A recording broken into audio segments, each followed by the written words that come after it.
إن الحمد لله نحمده ونستعينه ونستغفره ونعوذ بالله من شرور أنفسنا ومن سيئات أعمالنا من يهده الله فلا مضل له ومن يضلل فلا هادي له وأشهد أن لا إله إلا الله وحده لا شريك له وأشهد أن محمدا عبده ورسوله يا أيها الذين آمنوا اتقوا الله حق تقاته ولا تموتن إلا وأنتم مسلمون يا أيها الناس اتقوا ربكم الذي خلقكم من نفس واحدة وخلق منها زوجها وبث منهما رجالا كثيرا ونساء واتقوا الله الذي تساءلون به والأرحام إن الله كان عليكم رقيبا يا أيها الذين آمنوا اتقوا الله وقولوا قولا سديدا يصلح لكم أعمالكم ويغفر لكم ذنوبكم ومن يطع الله ورسوله فقد فاز فوزا عظيما أما بعد إن خير الكلام كلام الله وخير الهدي هدي محمد صلى الله عليه وسلم وإن شر الأمور محدثاتها وكل محدثة بدعة وكل بدعة ضلالة وكل ضلالة في النار أما بعد. Donc on commence aujourd'hui le cours numéro 3 dans l'explication de Al-Usul al-Thalatha avec le sharh de Cheikh Ubayd al-Jabiri hafidhahullah. Et maintenant donc on est arrivé au point où on a terminé d'expliquer qu'est-ce que le Cheikh Mohammed ibn Abdul Wahhab mentionne dans l'introduction, dans la première partie du livre, lorsqu'il dit « Sache que Allah te fasse miséricorde, qu'il est obligatoire pour tout musulman d'apprendre 4 choses, ou de savoir 4 choses. La première chose, c'est d'avoir la science, et il dit, c'est le fait de connaître Allah, de connaître son messager, et de connaître la religion de l'islam avec ses preuves. Et la deuxième, c'est l'application, le fait de le mettre en pratique. Le troisième, c'est d'inviter les gens à cela, c'est-à-dire de faire la da'wah. Et la quatrième, c'est de faire preuve de patience et d'endurance face aux difficultés auxquels on doit faire face lorsqu'on appelle les gens à Allah subhanahu wa ta'ala. Et le Cheikh Mohammed ibn Abdul Wahhab rahimahullah, il mentionne des preuves de ça ensuite. Il donne les preuves de ces 4 points. Il dit وَالدَّلِيلُ قَوْلُهُ تَعَالَى بِسْمِ اللَّهِ الرَّحْمَنِ الرَّحِيمِ وَالْعَصْرِ إِنَّ الْإِنسَانَ لَفِي خُسْرٍ إِلَّا الَّذِينَ آمَنُوا وَعَمِلُوا الصَّالِحَاتِ وَتَوَاصَوْا بِالْحَقِّ وَتَوَاصَوْا بِالصَّبْرِ. Donc, qu'est-ce que ça signifie? Ça veut dire que la preuve de ces 4 points qu'on a mentionnés, c'est dans le verset suivant, c'est-à-dire Surat al-Asr. Surat al-Asr. Et ça signifie quoi? Ça signifie, par le temps, certes, l'homme est en perte, excepté ceux qui ont cru et qui ont fait des bonnes œuvres et qui se sont enjoints les uns les autres la vérité et qui se sont enjoints les uns les autres l'endurance et la patience. Et Cheikh Ubayd al-Jabiri hafizahullah, il explique ce verset et cette preuve que le Cheikh Mohammed ibn Abdul Wahhab a cité. Donc il dit يأتي إلى السورة الكريمة وهي قوله تعالى والعصر إن الإنسان لفي خسر إلا الذين آمنوا وعملوا الصالحات وتواصوا بالحق وتواصوا بالصبر. هذا الأسلوب يسمى في اللغة العربية أسلوب قسم. Donc le cheikh il dit, et maintenant le cheikh il vient à la noble sourate qui est Surat al-Asr. Par le temps, certes, l'homme est en perte, excepté ceux qui ont cru et qui ont fait des bonnes œuvres et qui se sont enjoints les uns les autres la vérité et qui se sont enjoints aux uns aux autres la patience. Il dit ça dans la langue arabe, on appelle ce style le style du fait de faire un serment, hein, le style du serment. C'est-à-dire que Allah subhanahu wa ta'ala, il commence sa parole par un serment. C'est-à-dire qu'il jure. Il jure par le temps, par al-asr. Et il y a d'autres exemples que le cheikh mentionne aussi par des choses par lesquelles Allah subhanahu wa ta'ala jure également, comme par exemple wal-layli wash-shamsi, hein, wal-layli idha yaghsha, et dans l'autre surah wash-shamsi wa duhaha. Donc Allah subhanahu wa ta'ala, il jure par différentes choses, par le temps, par la nuit, par le soleil, donc par différentes créatures. Donc il dit والقسم من الله عز وجل بمخلوقاته كثير في القرآن والله يقسم بما شاء من مخلوقاته تشريفا للمقسم به أو تنبيها على عظم شأنه أما المخلوق فلا يحل له القسم بغير الله عز وجل لقوله صلى الله عليه وسلم من حلف بغير الله فقد كفر أو أشرك. Donc le cheikh il dit, donc le fait de faire un serment de la part d'Allah subhanahu wa ta'ala quand il jure par ses créatures, il y a beaucoup d'exemples de ça dans le Coran. Et Allah subhanahu wa ta'ala jure par ce qu'il veut de ses créatures. Et quand il jure par une de ses créatures, c'est pour honorer cette créature ou pour mentionner la grandeur de cette créature.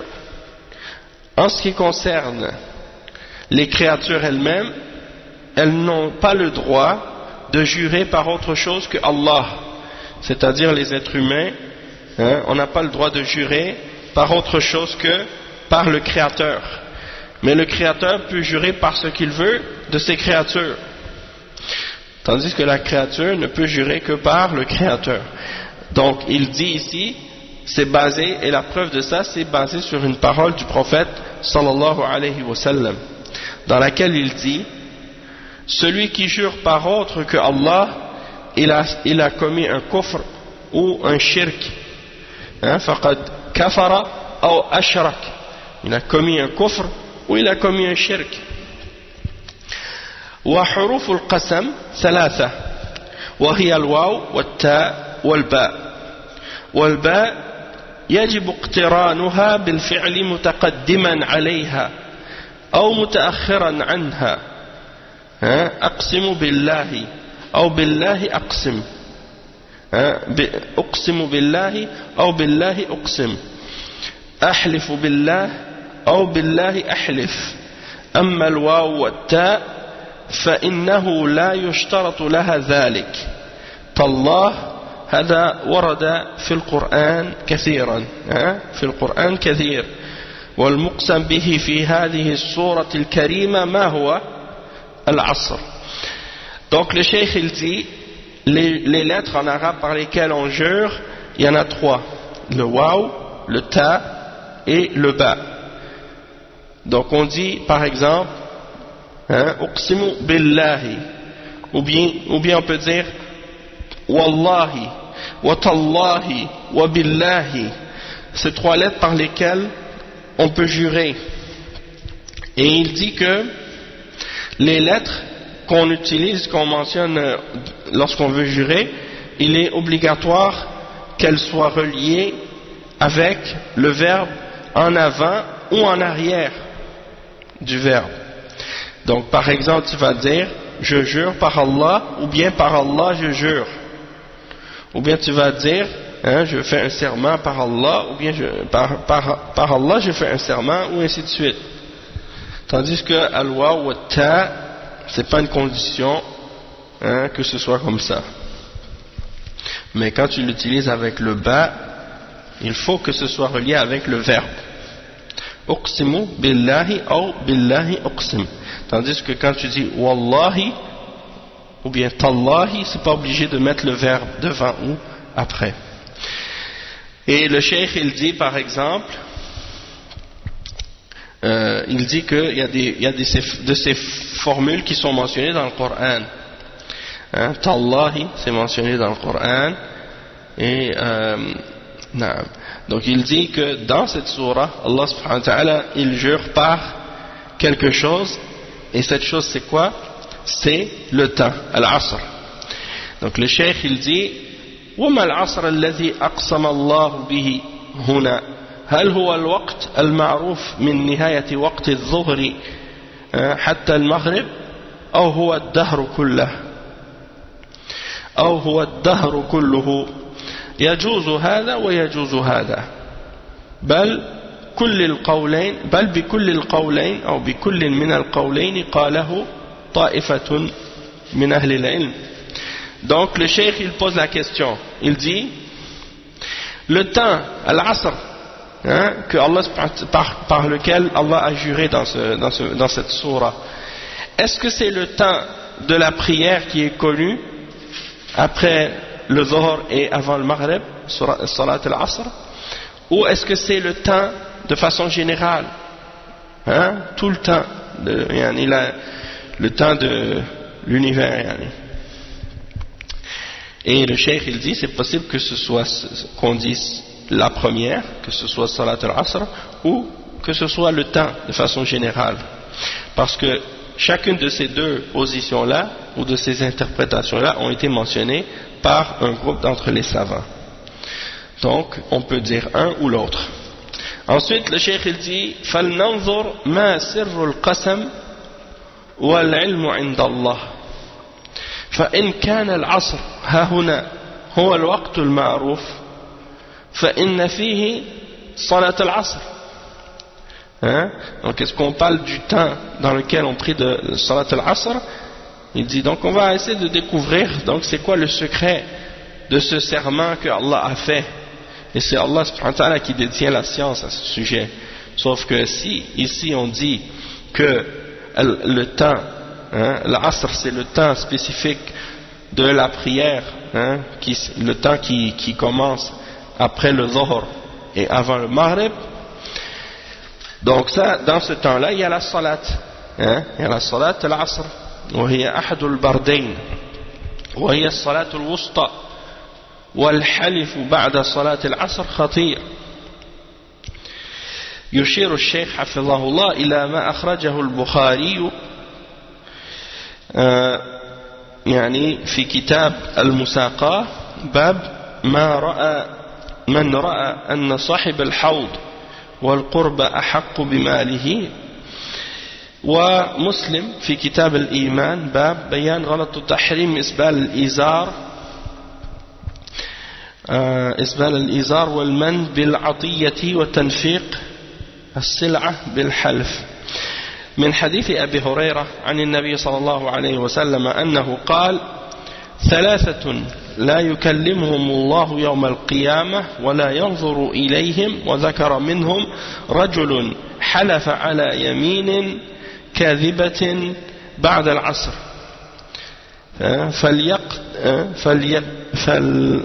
فليقتطع بها مال رجل مسلم.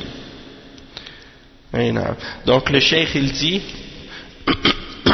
ici que si on parle du temps qui commence après le Dhuhr et qui termine avant le Maghrib, ce temps-là c'est un temps qu'on appelle l'Asr, et dans ce temps-là il y a Salat al-Asr, et c'est qu'est-ce qu'on appelle Ahadul Bardain, c'est un des deux moments plus frais de la journée, et Salat al-Wusta, on l'appelle aussi Salat al-Wusta, c'est-à-dire la prière du milieu.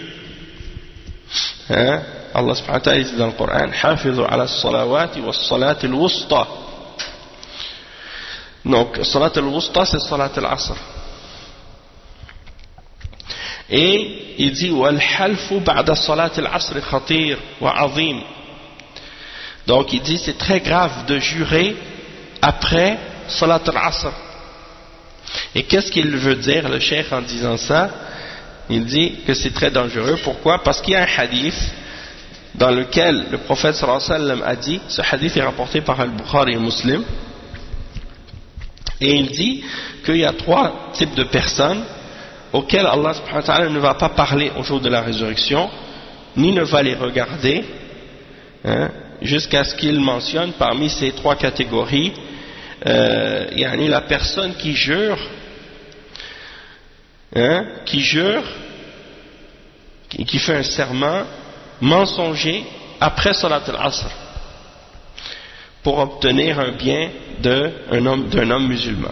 Donc celui qui jure de façon mensongère après Salat al-Asr, il y a une menace particulière et spécifique reliée à ça, que Allah subhanahu wa ta'ala ne va pas leur adresser la parole et ne va pas les regarder, et probablement la suite du hadith, le hadith qui dit وَلَا يَنْظُرُوا إِلَيْهِمْ وَلَا يُزَكِّيهِمْ وَلَهُمْ عَذَابٌ أَلِيمٌ.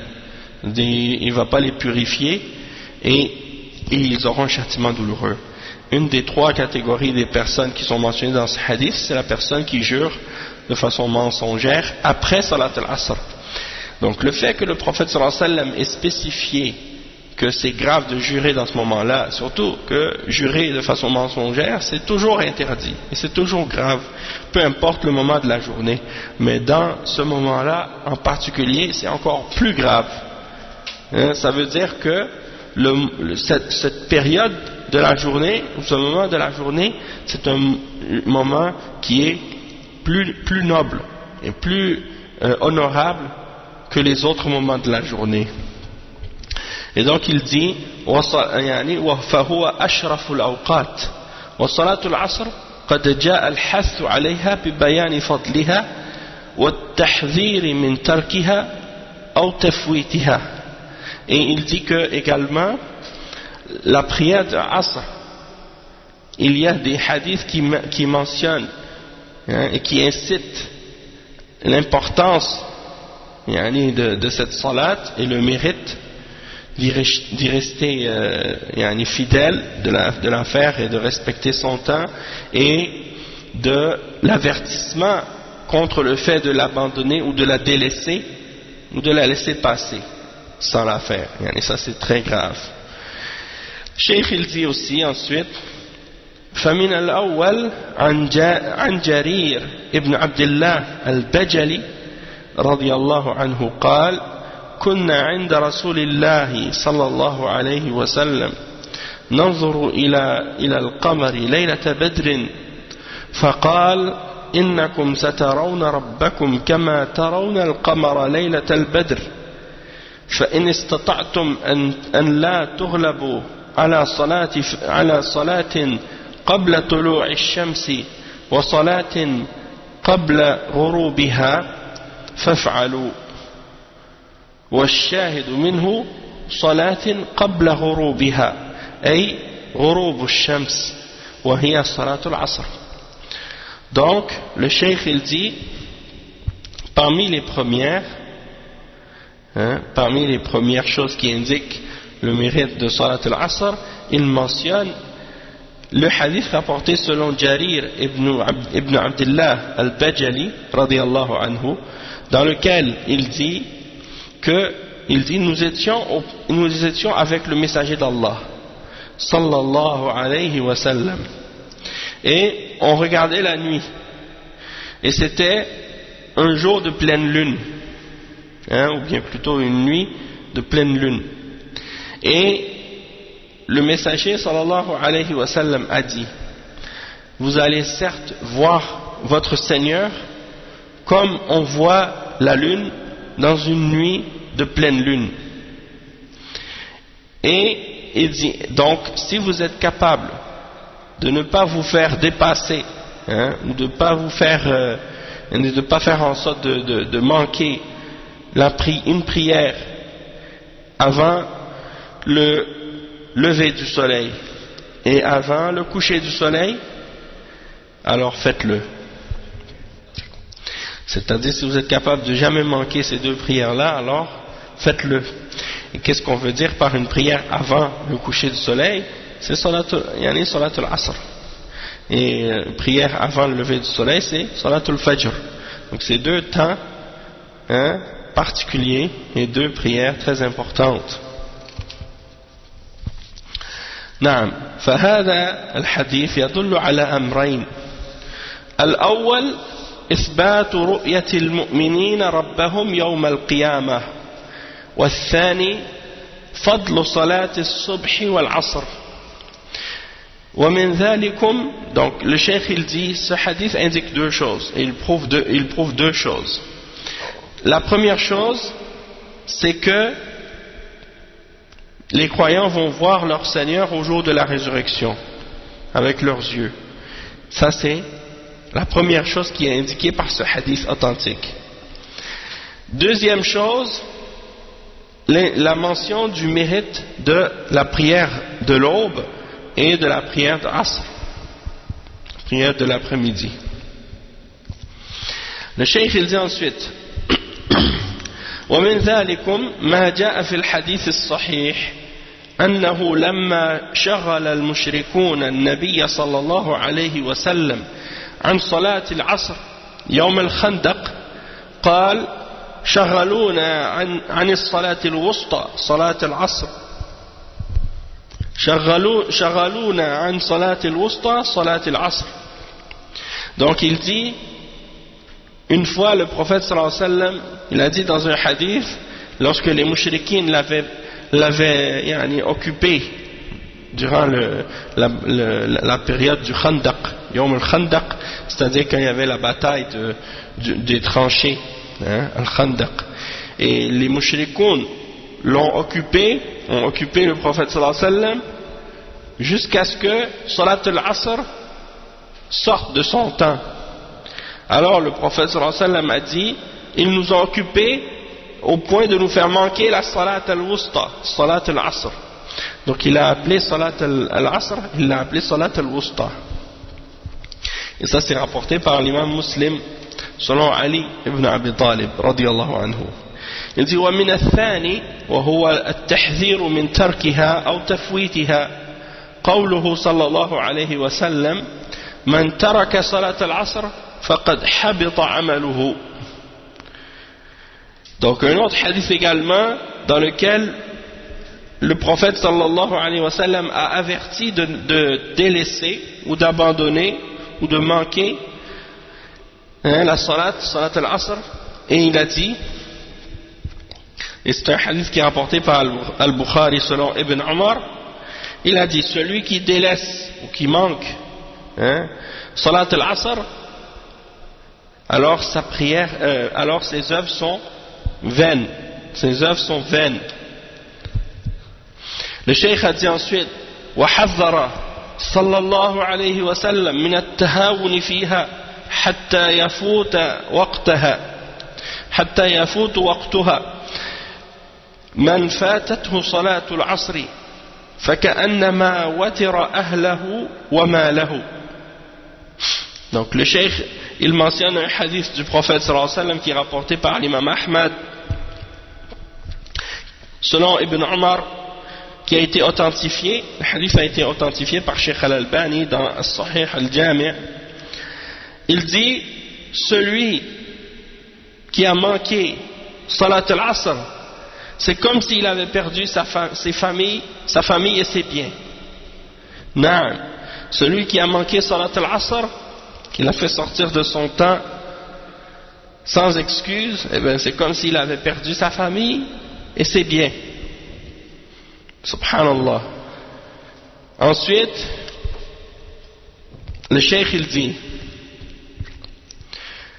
وإن كان المقسم به الدهر فإن فيه من عجائب صنع الله وعظيم تقديره ما يبهر العقول فإنه فيه العصر الذي هو الزمن كله أو الدهر كله يحيي الله ويميت ويخفض ويرفع ويعز ويذل ويعطي ويمنع وفيه تتابع النبوات على البشر وذلك خير عظيم والقسم لا بد له من جواب إما ظاهر وإما مقدر فما جواب القسم هنا في هذه الصورة.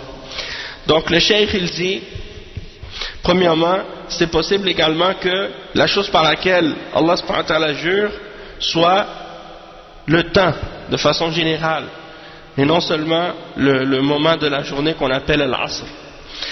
Il dit, et donc si c'est dans ce sens-là, dans le sens du temps de façon générale, il y a, eh bien, dans le temps, il y a des choses étonnantes parmi les créations d'Allah subhanahu wa ta'ala qui se produisent, et qui ont été créées, donc qui étonnent et qui dépassent l'entendement même.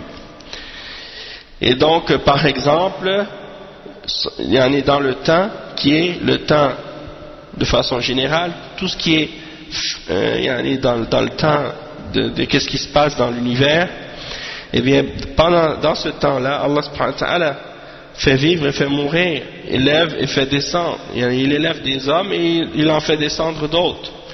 Il honore certains, et il élève certains et il rabaisse d'autres. Il donne et il reprend ou il retient. Et dans le temps également, on a vu se succéder les uns après les autres les prophètes que Allah a envoyés aux hommes. Et il y a en cela un grand bien pour toute la création. Ensuite, le cheikh il dit, et lorsque on jure par quelque chose, eh bien il faut qu'il y ait une réponse à ce serment. Par quoi on jure? On jure de quoi? Donc, soit que la chose par laquelle on a juré, elle est apparente ou bien elle est sous-entendue. Et ici dans la phrase, qu'est-ce que Allah subhanahu wa ta'ala a juré? Il a juré de quoi? Eh bien, il dit Inna l'insana la fi khusrin. Hakam Allah subhanahu wa ta'ala بخسر يعني جميع الإنسان إلا من استثني بعده أو من استثني بعد يعني إن الإنسان لفي خسر والإنسان يراد به الجنس إن الإنسان أي عموم الإنسان لفي خسر وهو ضد الربح وهذا العموم استثنى الله سبحانه وتعالى منه من اتصف بأربع صفات. Donc le cheikh il dit que l'homme il est en perte par le temps, il jure par le temps que l'homme est en perte.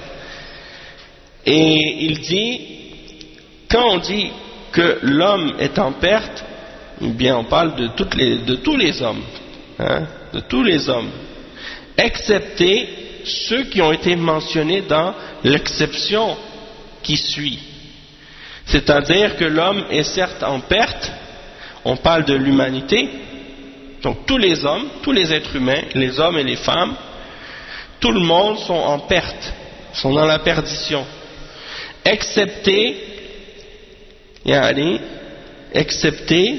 ceux qui ont 4 caractéristiques, ou qui possèdent 4 caractéristiques. Et ces 4 caractéristiques sont les suivantes. Al-Oula al-Iman, Al-Thaniya al-Amal al-Salih, Al-Thalitha al-Tawasi bil-Haqqi, Wal-Rabi'a al-Tawasi bil-Sabr. وهؤلاء الموصوفون بالصفات الأربع هم الناجون من الخسران. Donc le cheikh il dit, ces 4 caractéristiques sont les suivantes. Premièrement, la foi. Et comme on sait, pour avoir la foi, il faut connaître, il faut avoir la connaissance de qu'est-ce que signifie la foi et de qu'est-ce que la foi implique, puisqu'on ne peut pas croire en quelque chose sans avant tout savoir ce qu'est la chose en laquelle on doit croire. Donc les ulama ont dit la science ici, c'est-à-dire elle est impliquée par le fait que Allah subhanahu wa ta'ala mentionne la foi, puisque lorsque tu as une foi, tu dois voir la foi en une chose spécifique, et cette chose spécifique tu ne peux pas la connaître sans avoir la science. d'accord? Et donc c'est la preuve des ces quatre caractéristiques que le cheikh a mentionnées. Il a mentionné premièrement la foi, qui implique la science, comme on a dit. La deuxième, c'est l'action, les bonnes œuvres. Et la troisième, c'est at-tawasi bil-haq, c'est-à-dire de s'enjoindre les uns les autres dans la vérité. Et ça, c'est équivalent à inviter les hommes et faire la da'wa et appeler les hommes à la vérité. Et s'enjoindre les uns les autres, l'endurance et la patience. Et ça, c'est la quatrième, de faire preuve de patience et d'endurance dans l'appel des autres à la vérité. Et c'est les 4 points qu'on a mentionnés au début, du livre. Et c'est pour ça que Cheikh Mohammed ibn Abdul Wahhab, il a mentionné comme preuve Surat al-Asr. Parce qu'il mentionne ces 4 points ou ces 4 caractéristiques. Il dit, donc ceux qui détiennent ces 4 caractéristiques-là, ce sont ceux qui sont épargnés et qui sont sauvés de la perdition. Il dit, وَالْمُرَادْ تطبيق وجه الدلالة على الصورة من الصورة على المسائل الأربع. فالشيخ ذكر 4 مسائل واستدل عليها بهذه الصورة. فما وجه الاستشهاد عندنا؟ العلم والعمل به والدعوة إليه والصبر على الأذى فيه. Donc c'est ça, le cheikh il dit, pourquoi le cheikh Mohammed ibn Abdul Wahhab il mentionne cette sourate avec ces 4 caractéristiques dedans, c'est pour appliquer les 4 principes qu'il a mentionnés à cette sourate pour montrer que en réalité c'est une preuve pour justifier ou pour expliquer la science, l'application de cette science, l'appel à cette science et le fait de faire preuve d'endurance face aux difficultés et aux épreuves lorsqu'on appelle à Allah subhanahu wa ta'ala. Donc le cheikh il dit ensuite فما شاهد العلم الذي هو معرفة الله ومعرفة نبيه ومعرفة دين الإسلام بالأدلة. الإيمان وجه ذلك أن الإيمان في اللغة التصديق، وفي الاصطلاح هو القول باللسان واعتقاد بالقلب وعمل بالجوارح، يزيد بالطاعة وينقص بالمعصية، وهذا هو تمام العلم بالله وبنبيه وبدينه. Donc le cheikh il dit, donc le premier point qui est le fait de connaître, d'avoir la science et de connaître Allah, de connaître son prophète et de connaître la religion de l'islam avec ses preuves. Donc c'est quoi le point par lequel on témoigne de ce premier élément dans Surat al-Asr? Le cheikh il dit c'est la foi. Illa alladhina amanu. Pourquoi? Parce que dans la langue arabe, le mot iman signifie tasdiq. Tasdiq, ça veut dire quoi? Ça veut dire quand tu crois en quelque chose, quand tu confirmes quelque chose dans ton cœur, tu le confirmes, tu y crois, donc ça c'est la définition linguistique du mot iman. Mais dans la religion, le terme religieux de al-iman, ça signifie quoi? C'est la définition de la foi selon Ahl Sunnati wal Jama'a, qui est de dire que la foi c'est une parole avec la langue, une croyance avec le cœur et des actions avec le corps, et elle augmente avec les actes d'obéissance et elle diminue avec les péchés. Donc c'est ça la définition de la foi, qui comprend 4 choses, ou bien plutôt 5 choses. 5 choses. La première, c'est une parole avec la langue. La deuxième, une croyance avec le cœur. La troisième, une action avec le corps. La quatrième, elle augmente avec les actes d'obéissance. Et la cinquième, elle diminue avec les péchés. Donc ça, c'est la définition islamique selon le Coran et la Sunna de ce que signifie la foi selon Ahl Sunnati wal Jama'a. Et donc le cheikh il dit que ça implique la connaissance totale et complète d'Allah subhanahu wa ta'ala, de son prophète sallallahu alayhi wa sallam et de sa religion. Puisque pour appliquer cette définition de la foi, il faut avoir de la science. Il faut avoir de la science. Parce que comment tu peux dire une parole avec ta langue qui représente la foi si tu ne l'as pas appris et si tu n'as pas de science? Il faut avoir de la science pour dire cette parole, pour savoir justement ce qu'elle est et ce qu'elle signifie.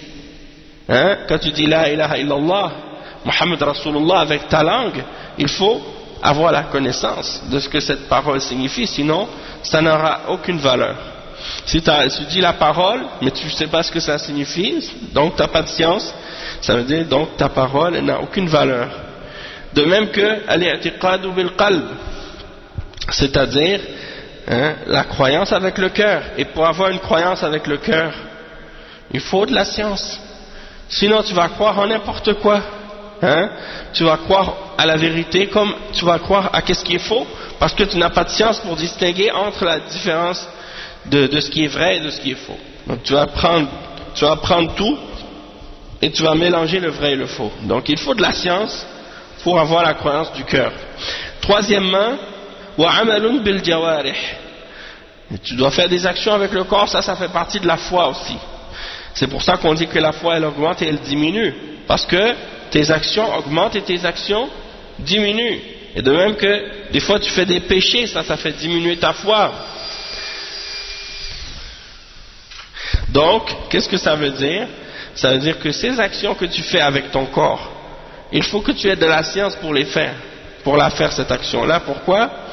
Parce que sinon tu vas faire des innovations, tu vas faire des bid'a, et tu vas penser que qu'est-ce que tu fais, ça te rapproche d'Allah, ça augmente ta foi, alors qu'en réalité, ça t'éloigne d'Allah subhanahu wa ta'ala, et c'est des choses qui sont contraires à l'islam, contraires à l'adoration que Allah t'a ordonné de faire.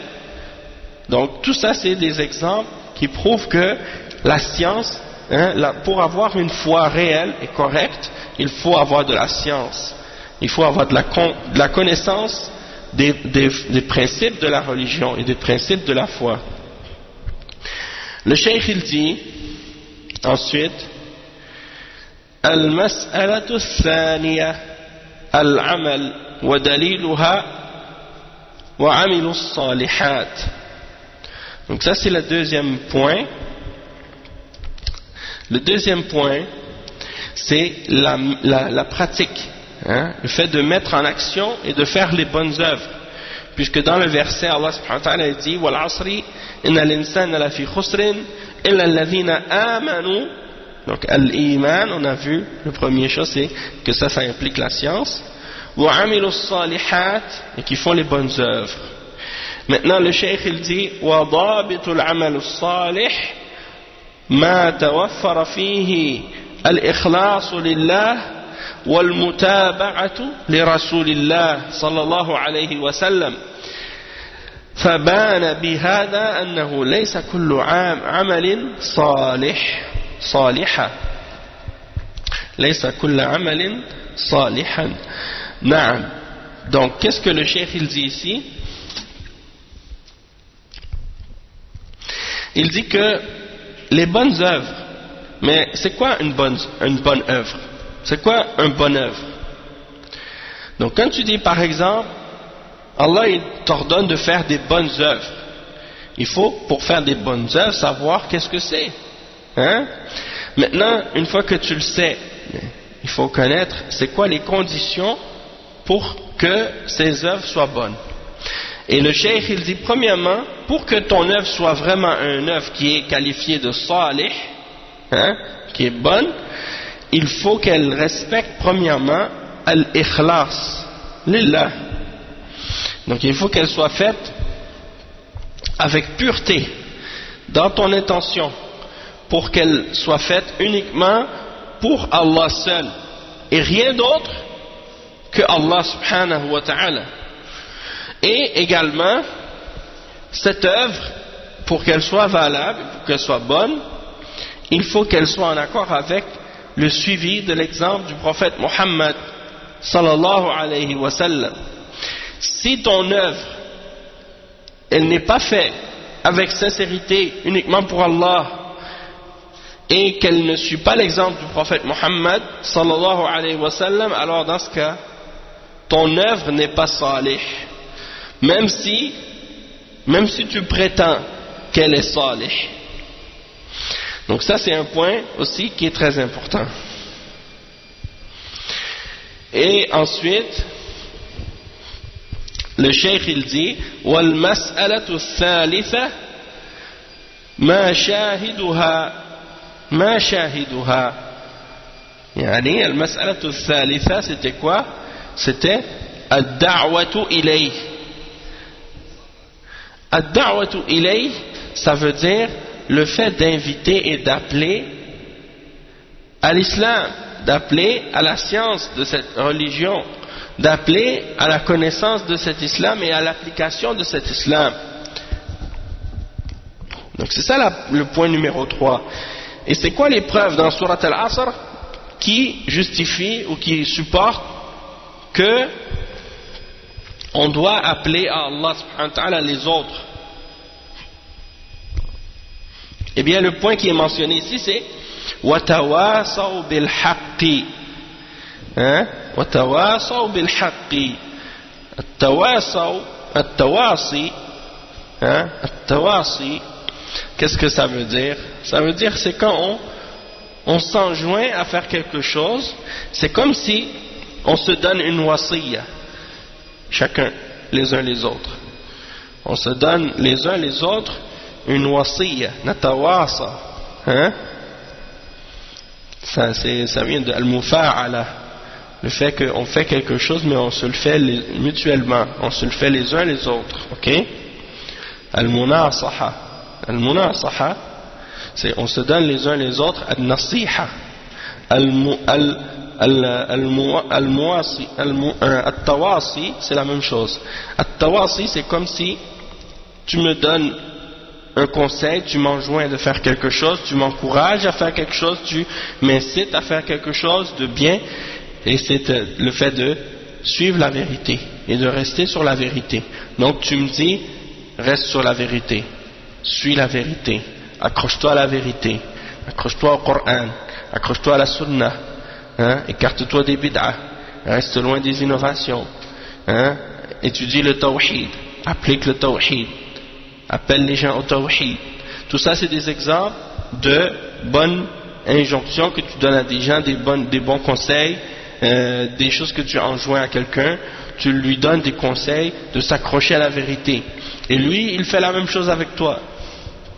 C'est ça, at-tawasi. Ay yusi ba'duhum ba'dan bil haqqi wal haqqu yu'rafu min al-kitab was-sunnati wa ijma' as-salaf as-salih min as-sahaba wa a'immat at-tabi'in wa man ba'dahum. Donc le cheikh il dit, c'est-à-dire on s'enjoint mutuellement, ba'duhum ba'dan, les uns les autres, à la vérité. Et la vérité, comment on la connaît? On la connaît par le livre d'Allah et la sunna du messager sallallahu alayhi wa sallam et le consensus. C'est-à-dire le consensus, c'est quoi le consensus? L'ijma'. Qu'est-ce que c'est l'ijma'? C'est-à-dire quelque chose sur lequel tous les sahaba, tous les tabi'in, tous les tabi'in, tous les grands imams de l'islam ont tous été d'accord là-dessus. Ils ont tous été d'accord pour dire oui, ça c'est vrai, et ça c'est correct, et ça fait partie de l'islam, et ça fait partie de nos fondements, et de nos principes, et de nos règles. C'est un ijma', c'est un consensus. C'est-à-dire il n'y a personne qui est venu parmi eux qui a dit quelque chose de contraire ou de différent. Donc, tu dois suivre cette vérité. Cette vérité, c'est quoi? C'est ce qui est dans le Coran, dans la sunna du prophète sallallahu alayhi wa sallam et dans le consensus des salaf as-salih. Et le consensus des imams parmi les tabi'in et ceux qui les ont suivis après eux et qui étaient d'accord avec eux sur les fondements de la vérité. Donc, ça c'est très très important. L'ijma' aussi, les gens des fois ils oublient ça. Kitab wa sunna wa l'ijma'. Tu ne peux pas contredire les salafs. Si tu contredis les salafs, tu es dans l'égarement. Puisque Allah subhanahu wa ta'ala nous a ordonné de les suivre. Après le cheikh il dit فليس الحق في أفكار البشر ومناهج البشر لأن كل فرقة من 73 تدعي أن عملها حق والتي قام الدليل على أحقية عملها